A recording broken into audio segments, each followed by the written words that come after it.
Come over here and kiss me on my hot mouth. I'm feeling romantical.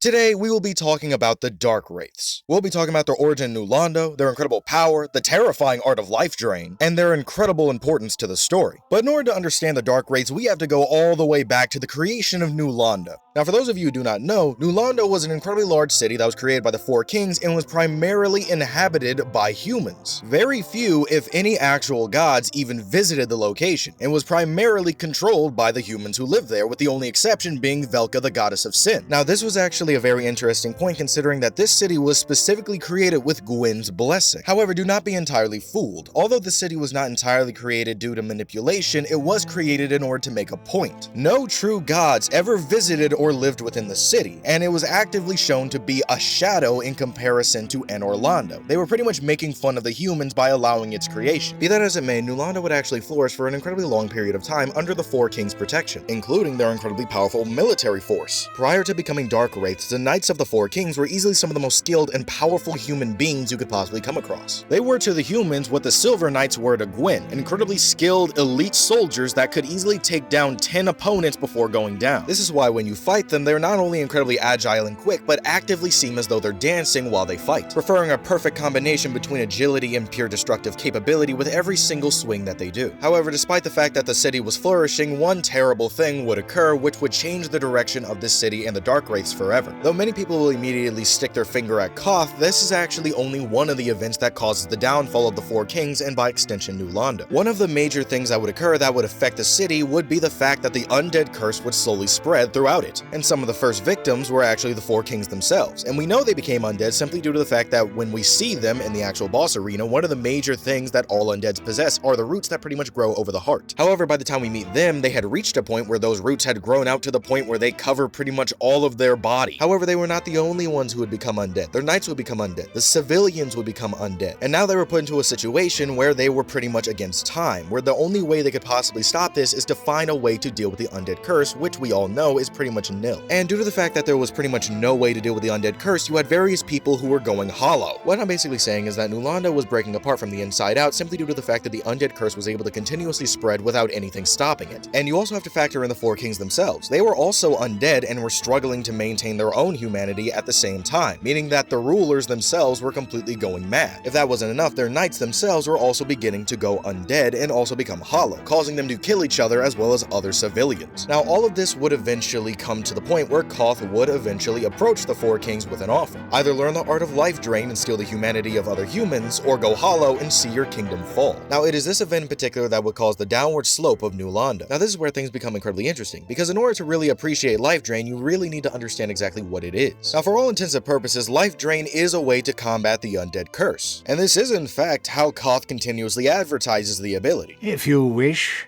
I shall grant the art of life drain, the legendary power of the Dark Lord. It can preserve your humanity while undead, and cast off the shackles placed upon your brethren. And for the most part, he's right, because if you actually manage to learn this skill, it would help you in both endeavors in terms of not going hollow. You see, the way going hollow works, it can happen in one of two ways, both of which are combated utilizing life drain. The first way is to literally go hollow by losing all of your humanity. You see, you are in a continuous state of losing your humanity due to the fact that the dark sign is continuously burning away the latent power of the dark that is within every single human. This is why when you end up dying, the undead curse pretty much results in you losing pretty much all of your humanity, which is why a lot of the NPCs and various individuals within the game series pretty much die and don't come back after that. However, by utilizing life drain, you can continuously steal the humanity of those around you in order to continuously refill your own humanity, allowing you to pretty much conquer the undead curse. Of course, this is only the case if there's other humans nearby in order for you to steal humanity from them. Learning the art of life drain would also help you avoid hollowing in the other way. You see, many human beings are not used to the dark anymore due to the fact that they've been continuously living in an age of fire where the dark sign has completely restricted their abilities altogether. Because of this, when they actually come into contact with the dark, either from their own humanity or the humanity of others, they completely lose their minds and immediately become corrupted, going hollow. Darkwraiths do not have this problem, as they are completely attuned to their own humanity and the dark as a whole, meaning if you play your cards right, you are given pretty much functional immortality. But that's not all. The fact of the matter is, life drain also grants you the ability to steal the humanity of other humans, which actively increases your own capabilities, meaning for every single victim the darkwraiths claim, their power would would increase even further. Though I believe the Four Kings did in fact have good intentions, this would result in the fall of both them as well as the darkwraiths due to the fact that they would actively teach their knights this in order to save them from the undead curse. However, the Four Kings would go under a pretty dark revelation, realizing that with life drain they had gained a power that would allow them to compete with the very gods, and they would slowly obtain a great hunger for humanity, continuously sacrificing human after human in order to satiate their hunger. They would absorb so much humanity that their body could no longer contain the sheer amount that they were absorbing, resulting in them mutating into a malformed vessel that is easily 4 times larger than your average human being. They would also unlock incredible power, mainly hexes, aka dark sorceries, in order to further increase their abilities. However, due to the Four Kings and darkwraiths ever increasing power and hunger, the Seal Gatekeepers would eventually decide to flood the entire city to seal away the darkness. This would kill thousands, and the ruins would remain there for hundreds of years until present day. Anyway, that's all I got for this video. Be sure to like, subscribe, hit that bell icon, and go down my other social media platforms. Hello, this is Future Jordan. I'm nowhere near a microphone, so I kind of have to say this just out loud here. Basically, this used to be a full-on video, but I couldn't finish it. With that being said, thanks to all my cosmic weirdos over there on the Patreon, going to La La Land, Scribe of the Scrolls, Jay, as well as Christopher Alvear. I hope to God I said your name right. Thank you for your support, thank you guys for watching, and as always, I will see you in the next video. Bye!